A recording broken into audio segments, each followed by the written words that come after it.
आप सभी को जय श्री कृष्णा, राधे राधे। देखिए 30 वर्षों के बाद यह दुर्लभ संयोग बन रहा है कि पुरुषोत्तम मास में अधिमास में सोमवती अमावस्या आ रही है। पहले 1996 में आई थी। देखिए पुरुषोत्तम मास हर 3 वर्ष के बाद आता है और इन 3 वर्षों के बाद जो आने वाला यह मास है इसके अंदर सोमवती अमावस्या मिल जाए तो बहुत ही ज्यादा दुर्लभ होता है। ये हमारा सौभाग्य है कि हमें सोमवती अमावस्या मिल रही है। तो इस वर्ष 2026 में यह योग 15 जून को बन रहा है। आने वाले वर्षों में हमारे जीवन में बने ना बने, इसलिए इसका पूरा लाभ आपको लेना है। दोस्तों देखिए, अगर आपके घर में ठाकुर जी भी विराजमान है तो यह आपके लिए तो और भी बड़ा संयोग बन रहा है, क्योंकि इस दिन आप जो है ठाकुर जी की सेवा करके इस सोमवती अमावस्या का, जो लोग सोमवती अमावस्या को दान पुण्य पितृ तर्पण ये सब करते हैं, आप ठाकुर जी की सेवा करके साथ में जो मैं आपको 3 कार्य बताऊंगी वो कार्य करके आप सोमवती अमावस्या का करोड़ों गुना पुण्य फल प्राप्त कर सकते हो। तो यह ठाकुर जी की ही कृपा है कि हमें ऐसा परम सौभाग्य मिला, हमें ठाकुर जी की सेवा मिली कि उनके माध्यम से हम अपनी पुण्य तिथियों का जो है करोड़ों गुना लाभ प्राप्त करते हैं। तो वीडियो को आप स्किप बिल्कुल भी मत कीजिएगा। देखिए सोमवती अमावस्या के साथ साथ इस दिन जो है ना संक्रांति भी है, तो बड़े बड़े योग एक ही दिन आकर एकत्रित हो रहे हैं। तो इतनी दुर्लभ महिमा है, कितनी महिमा है, कितने लाभ है। ऊपर से यह अधिमास की अमावस्या है, पुरुषोत्तम मास की अमावस्या है और जो संक्रांति है वो भी मिथुन संक्रांति है। तो देखिए कहते हैं कि सोमवार के दिन अगर अमावस्या पड़ जाती है तो इस संयोग में किया गया दान जप फल विषुवत होता है। अब विषुवत क्या होता है? विषु एक संक्रांति होती है, वर्ष में 2 बार आती है, मेष संक्रांति और तुला संक्रांति। विषु संक्रांति कहते हैं और यह बड़ी ही पुण्यदायक होती है।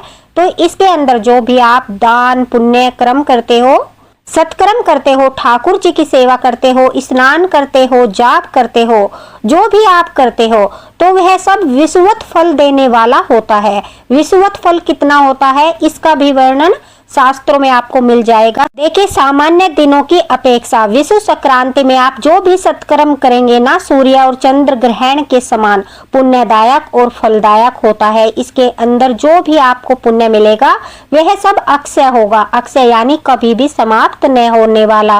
सबसे पहले सुबह उठकर आपको स्नान करना है। इस दिन जो है महानदियों में स्नान करने का बहुत ज्यादा विधान है, लेकिन हम अगर महानदियों पर नहीं जा सकते तो आप कौन सी ऐसी विधि है जिसके द्वारा स्वयं घर पर स्नान करके भी महानदियों में स्नान जितना ही पुण्य फल प्राप्त कर सकते हो। देखिए अगर इस दिन आप मौन होकर स्नान करते हो और ब्रह्म मुहूर्त में स्नान करते हो, स्नान आपको कैसे करना है? बाल्टी आप अपनी भर लीजिए और उसमें जो है हाथ घुमाइए। गंगे च यमुने च गोदावरी सरस्वती नर्मदा सिंधु कावेरी जलाशय सनिधिम करू हर हर गंगे करके आप जो है उसमें थोड़ा सा गंगा जल डाल लीजिए, थोड़े से तिल डाल लीजिए और फिर उसके बाद आप स्नान कीजिए। मैं यह मंत्र आपको फिर बता दूंगी कमेंट बॉक्स में अगर आप पूछना चाहोगे। इससे आपको कहते हैं कि गया में किया गया स्नान जितना ही पुण्य फल प्राप्त होता है। तो यह आपको ब्रह्म मुहूर्त में करना है। अगर आप कर सकते हो तो बहुत ही ज्यादा फलदायी होता है।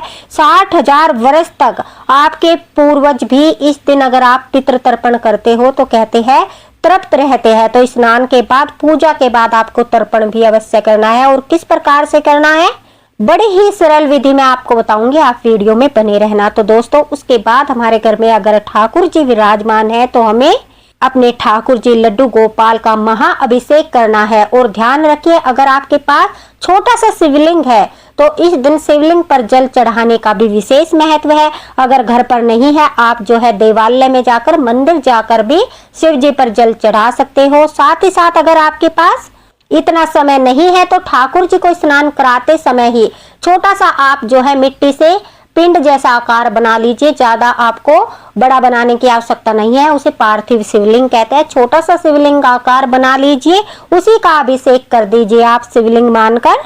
वही आपको जो है जल अभिषेक का फल प्रदान कर देगा। तो यह कार्य आपको अवश्य ही करना है। अब देखिए हम आपको बताते हैं इस दिन जो है 108 चीजों से महाअभिषेक करने का विधान होता है, लेकिन हर व्यक्ति के पास 108 चीजें उपलब्ध नहीं होती। उन्हें एकत्रित करना बड़ा ही मुश्किल हो जाता है।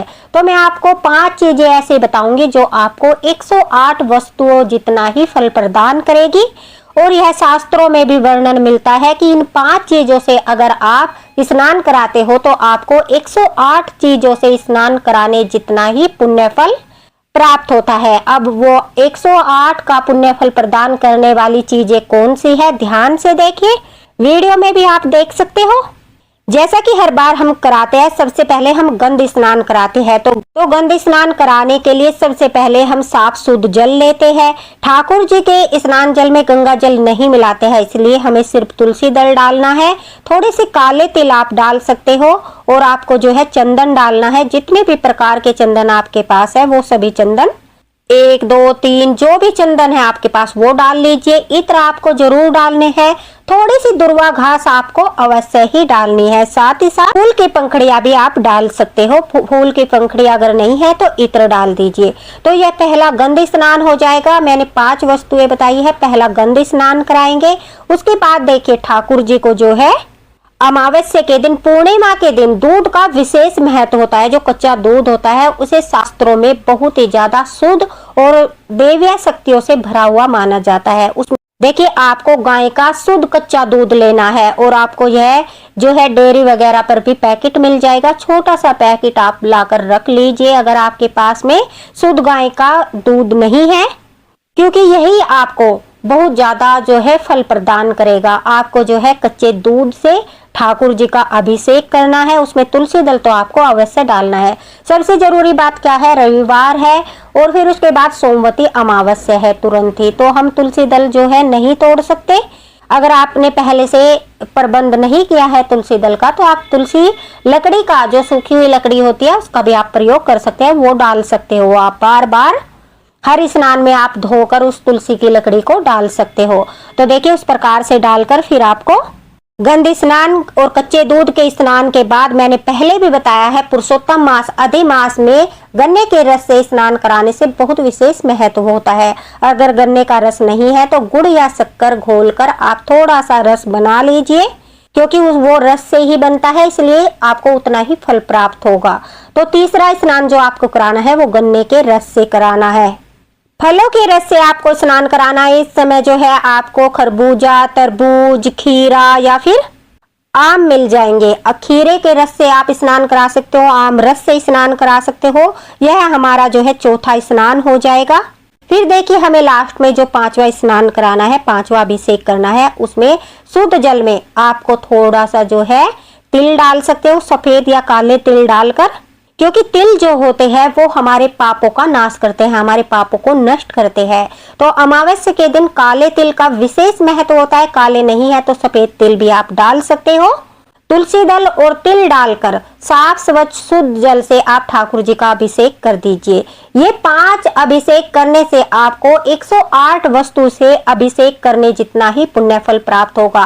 और देखिए सबसे अद्भुत बात क्या है, आपने अधिमास में, पुरुषोत्तम मास में अगर किसी भी दिन ठाकुर जी को महा स्नान नहीं कराए हैं तो सिर्फ यह 5 स्नान सोमवती अमावस्या के दिन, जिस दिन संक्रांति भी पड़ रही है, अधिमास अमावस्या भी है और सोमवती अमावस्या भी है, कराने से आपको पूरे अधिमास पुरुषोत्तम मास का भी फल प्राप्त हो जाएगा। ठाकुर जी प्रसन्न हो जाएंगे और जो ठाकुर जी के विग्रह में उनकी शक्ति है वो पूर्ण रूप से जागृत हो जाएगी। इस प्रकार से आपको ठाकुर जी को स्नान कराना है। उसके बाद देखिए आप चौकी लगाकर पूजा कर लीजिए या फिर आप मंदिर में ही या पूजा कर सकते हो। मैंने जैसा बताया है इन सब चीजों से ही थोड़ी थोड़ी आप जो है दूसरे पात्र में रख लीजिए पहले से ही।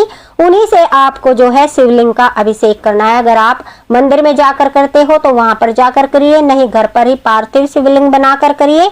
मेरे पास तो छोटे से शिवलिंग है तो मैं इन्हीं का अभिषेक करती हूँ। आपके पास अगर शिवलिंग है तो उन्हीं का, इन्हीं चीजों से। लेकिन ध्यान रखिए आप शिव जी का अभिषेक करते वक्त उसमें तुलसी दल बिल्कुल भी न डालें। शिव जी की पूजा में तुलसी दल नहीं डालते।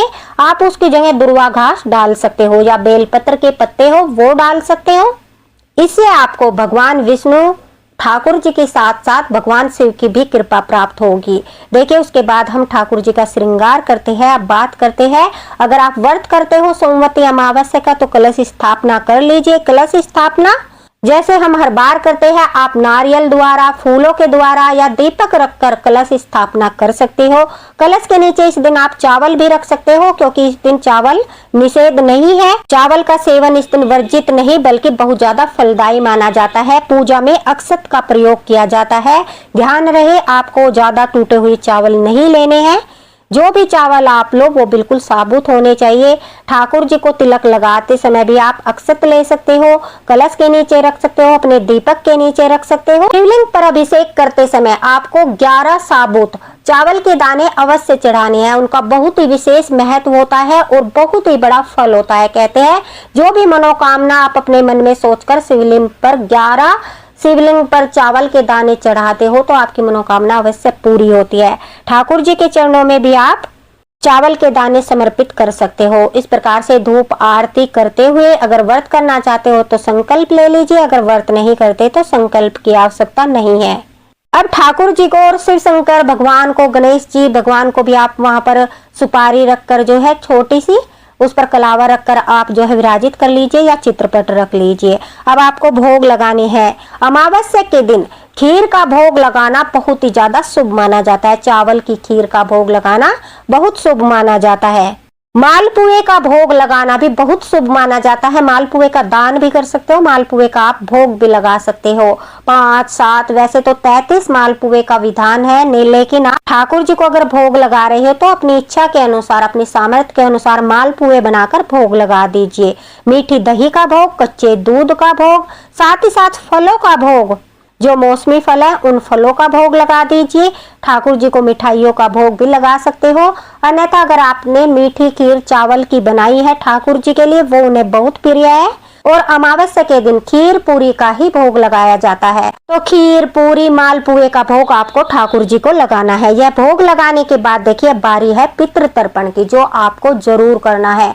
पितृ तर्पण करने से ही आपको जो है अमावस्या का पूरा फल प्राप्त होगा। कहते हैं अमावस्या के दिन हमारे पितृ हमारे द्वार पर आते हैं। अगर हम उनका सम्मान करते हैं, पितृ तर्पण करते हैं, तो हमारे जीवन से पितृ दोष समाप्त होते हैं, हमारे पितरों को शांति मिलती है। और जो घर में क्लेश होता है, जो घर में काम नहीं बनते, वो कहते हैं कि पितरों के अशांत होने के कारण ही नहीं बनते हैं। अगर हमारे पितृ शांत रहते हैं तो हमारे सारे कार्य बनने लगते हैं। हमारे पितृ हमारी सहायता करते हैं। हमारे पितृ जो होते हैं वो हमारे पूर्वज होते हैं। कहते हैं कि वो तृप्त होकर जब जाते हैं तो हमें आशीर्वाद देते हैं और उनके आशीर्वाद से ठाकुर जी प्रसन्न होते हैं और हम पर अपनी कृपा कई गुना बरसाते हैं। तो पितृ तर्पण आपको कैसे करना है? एक थाली ले लीजिए, हो सके तो आप कांसे या पीतल का ही पात्र लीजिए, उससे आपको कई गुना फल प्राप्त होता है। 1 लोटा जल भर लीजिए, बहुत ही आसान विधि है। उसमें आपको कुसा घास डालनी है, देखिए जैसा आप देख रहे हो। आपको काले तिल डालने हैं, साथ ही साथ इसमें गंगा जल जरूर डालना है।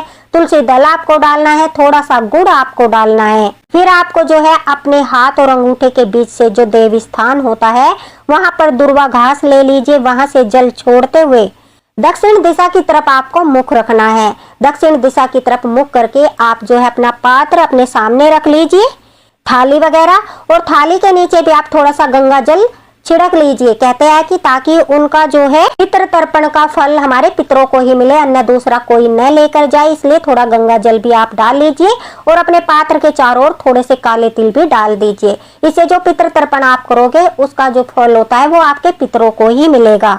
फिर पितरों का ध्यान करते हुए ओम पितृदेवाय नमः इस प्रकार से आप बोलते हुए अपने पितरों का ध्यान करते हुए उस जल को उस पात्र में छोड़ दीजिए। अब इस जल का आपको क्या करना है? इस जल को आपको ले जाकर पीपल के वृक्ष में डालना है। और पीपल के वृक्ष में नहीं डाल सकते तो देव वृक्ष होते हैं, जो आपके घर में भी कोई देव पौधा होगा उसमें आप डाल सकते हो। तुलसी जी में भी अमावस्या के दिन आप नहीं डाल सकते, तो इसलिए आप जो है मनी प्लांट में, पीपल में, बरगद में, इस तरह के पौधों में आप जो है इन्हें डाल सकते हो। इस प्रकार से आपका पितृ तर्पण पूर्ण हो जाएगा। एक आटे का दीपक बनाकर संध्या के समय आपको अपने मुख्य द्वार पर अवश्य लगाना है। चौमुखी दीपक आपको बनाना है आटे से और वो आपको अपने मुख्य द्वार पर अवश्य ही लगाना है। इसे पितृ दिशा, यम दिशा, चारों दिशाओं से जो है सकारात्मक ऊर्जाएं आती है और हमारे घर परिवार की रक्षा करती है। अपने मुख्य द्वार पर आप यह दीपक अवश्य लगाए। तो इस दिन आप जो है दीपदान भी कर सकते हो। अगर पुरुषोत्तम मास में आपने दीपदान नहीं किए तो आप जो है इस दिन 33 बाती का दीपदान कर सकते हो। साथ ही साथ आप जो है 5 तुलसी की लकड़ी का दीपक भी आप दीपदान कर सकते हो। मतलब आप जितना चाहे इस दिन सत्कर्म कर सकते हो। इस दिन किया गया दीपदान आपको जो है महापुण्य फल प्रदान करता है। तो हो सके तो अगर आप 33 बाती का दीपदान, 1089 बाती का दीपदान या सहस्त्र बाती का दीपदान, जिनका मैंने काफी बार आपके साथ वीडियो शेयर कर दिया है, आप वहां पर भी विधि देख सकते हो, ये सब नहीं कर सकते। अगर आप ये सब दीपदान नहीं कर सकते हो तो आप जो है मात्र 2-2 सूखी लकड़ी लेकर तुलसी की, उनसे बाती बनाकर 5 दीपक का दीपदान कर दीजिए। एक दीपक का दीपदान आप ठाकुर जी के सामने करिए, एक तुलसी जी के पास करिए, एक मुख्य द्वार पर कर दीजिए, एक पीपल के पेड़ के नीचे कर दीजिए और एक जो है आप देवालय में मंदिर में जाकर मंदिर में रख दीजिए। इस प्रकार से, या फिर आप आकाश दीपदान भी कर सकते हो। अगर मंदिर नहीं जाना चाहते या समय नहीं है तो आप आकाश दीपदान भी कर सकते हो। पितरों के लिए दक्षिण दिशा में भी आप दीपदान कर सकते हो। छोटा सा हवन अगर आप करते हो इस दिन, कहते हैं कि हवन जब तप करने से बहुत ही पुण्य फल की प्राप्ति होती है। और अमावस्या के दिन, देखिए अमावस्या के दिन कहते हैं कि जिस प्रकार से हमें देव शक्तियां पुण्य फल प्रदान करती है, उसी प्रकार से इस दिन बहुत सारी नकारात्मक ऊर्जाएं भी वातावरण में होती है। क्योंकि इस दिन जप तप दान पुण्य हवन बहुत ज्यादा किए जाते हैं, तो वो भी तृप्त होना चाहती है, इसलिए वो आत्माएं भी इस दिन बहुत ज्यादा सक्रिय हो जाती है और इस दिन वो भी अपनी मुक्ति के लिए इधर उधर भटकने लगती है। तो इस दिन अपने घर में एक छोटा सा हवन आपको अवश्य करना चाहिए, ताकि वे नेगेटिव एनर्जियां आपके घर में प्रवेश न करे, आपको परेशान न करे। उस छोटे से हवन में आपको काले तिल जरूर डालने हैं, थोड़ी सी पीली सरसों, थोड़ी सी समुद्री झाग, लोहान, लौंग का जोड़ा और थोड़ी सी गूगल जो सामग्री होती है हमारी पूजा की सामग्री, उसमें डाल लीजिए। फिर तुलसी की सूखी लकड़ी 2-4 और गाय के गोबर से बने उफले, दोनों से ही आप हवन कर सकते हो। उन दोनों से आप छोटा सा यह हवन करके 21 या जो है 108 आहुति का बहुत ज्यादा विधान है। इस दिन अगर आप कर सको, आपके पास समय है, तो आप 108 आहुति ठाकुर जी के सामने बैठकर हवन कीजिए, 108 आहुति दीजिए। और फिर सबसे पहले आपको ओम श्री गणेशाय नमः 5 बार आहुति देनी है। उसके बाद आप जो है 108 बार ओम नमो भगवते वासुदेवाय नमः का जाप करते हुए आहुति दे सकते हो। आप गायत्री मंत्र बोलते हुए भी 108 आहुति दे सकते हो। कहते हैं गायत्री मंत्र जो होता है उससे आहुति देने से सभी देवी देवताओं को आहुति हम दे सकते हैं। तो इस प्रकार से 108 बार आहुति देकर ये हवन आप अवश्य कीजिए। इससे आपके घर में कोई भी नेगेटिव एनर्जी प्रवेश नहीं करेगी। अगर किसी ने प्रवेश भी किया है, वो भी आपके घर से तुरंत बाहर चली जाएगी। घर का वातावरण दिव्य और सुगंधित हो जाएगा, सकारात्मक ऊर्जा से भर जाएगा, मन प्रसन्न होगा और घर में उन्नति के द्वार खुल जाएंगे। आपके घर में सुख समृद्धि का वास होगा। अब बात करते हैं दान की। देखिए इस दिन जो है 108 वस्तुओं का दान का बहुत अधिक महत्व है। यानी कहते हैं इस दिन जो है जितना भी दान करें हम 108 की संख्या में करते हैं तो बहुत ही पुण्य फल प्राप्त होता है। लेकिन हर किसी की सामर्थ्य नहीं होती है 108 वस्तुएं दान करने की। तो आप जो है इस तरह से भी दान कर सकते हो, छोटी छोटी 108 वस्तुओं का दान कर सकते हो, या फिर आप अपनी सामर्थ्य के अनुसार दान कर सकते हो। क्योंकि जितना हमारी सामर्थ्य है ठाकुर जी ने हमें दिया है, उसमें से भी हम दान करते हैं तब भी हमें पुण्य फल प्राप्त होता है। इस दिन आप पानी से भरा घड़ा भी दान कर सकते हो, वस्त्र दान, फल दान, जो है खाने की वस्तुओं का दान भी आप कर सकते हो। जितनी सामर्थ्य है, पशु पक्षियों के लिए जल की व्यवस्था, गाय माता की सेवा, ये सब दान में ही आते हैं। तो आप दान को लेकर चिंतित मत होइए, जितनी आपकी सामर्थ्य है उसके अनुसार आप दान पुण्य कर सकते हो। सोमवती अमावस्या के दिन दिया गया दान कहते हैं हमें कई गुना वापस होकर मिलता है। तो सामर्थ्य के अनुसार थोड़ा बहुत दान तो आप अवश्य कीजिए। सोमवती अमावस्या के दिन पीपल के वृक्ष की पूजा करना भी बहुत फलदायी होता है। तो हो सके आप संध्या के समय जो है एक दीपक पीपल के पेड़ के नीचे अवश्य जलाकर आए। पीपल की जड़ में थोड़ा सा कच्चा दूध चढ़ा दीजिए, थोड़े से काले तिल चढ़ा दीजिए, थोड़ा सा गुड़ चढ़ा दीजिए। साथ ही साथ आप वहां पर दीपक तिल के तेल से लगाकर 7 परिक्रमा अवश्य ही पीपल के पेड़ की कीजिए। 108 परिक्रमा अगर आप नहीं कर सकते, 108 का विधान है, तो फिर आप जो है 7 परिक्रमा अवश्य कीजिए। परिक्रमा करते समय आप कलावा लेकर जो है पीपल के चारों ओर 7 बार बांध दीजिए। इससे जो है आपको सभी देवी देवताओं का आशीर्वाद प्राप्त होगा। कहते हैं कि पीपल में हमारे सभी देवी देवताओं का वास होता है, नारायण का वास होता है, लक्ष्मी जी का वास होता है। तो पीपल के पेड़ में सोमवती अमावस्या के दिन आपको अवश्य ही प्रसाद चढ़ाना चाहिए, आपको दीपक जलाना चाहिए और परिक्रमा करनी चाहिए। तुलसी जी के पास भी घर में दीपक जलाना चाहिए, परिक्रमा करनी चाहिए। 5 श्रृंगार आपको पीपल के वृक्ष में भी चढ़ा सकते हो, आप तुलसी माता को भी चढ़ा सकते हो।